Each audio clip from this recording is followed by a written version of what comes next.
Sabi ni Albert Einstein, the world is being destroyed by greed, stupidity, and fear. Kaya ngayon, tanong ko, papayag ba tayo na sunugin ang kasakiman ng kongresong ito at ang bansang ito? Papayag ba tayo na lukuban ng katangahan ng sambayanan? Papayag ba tayo na alipinin ng takot na mawala ng pondo kung hindi susunod sa makapangyarihan kahit mali? Mr. Speaker, dear colleagues, let us put out this fire before it consumes us all. Mr. President Bongbong Marcos, I believe you are sincere in your anger and disgust.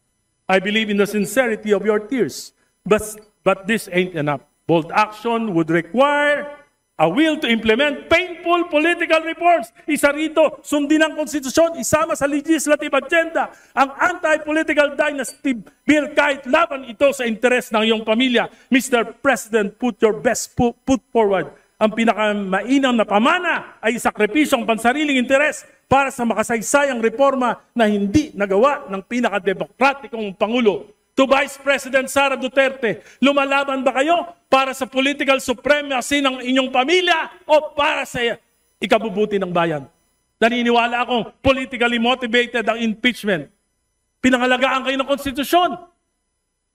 Suklian nyo naman. Itaguyod nyo ang Article 2, Section 26 kahit mga hulugan ng pagpapaliit ng kapangyarihan ng inyong Dynasty Vice President Sara. Senators, fellow congressman, kung mahal talaga natin ang bansa, oras na para magsakripisyo, bawasan ang taba ng political dynasties. Ayaw ng Pilipino ng taba. Bawasan ang kasopangan, bawasan ang kapangyarihan, lugbok na ang bayan. Salamat po. Magandang hapon sa inyo lahat.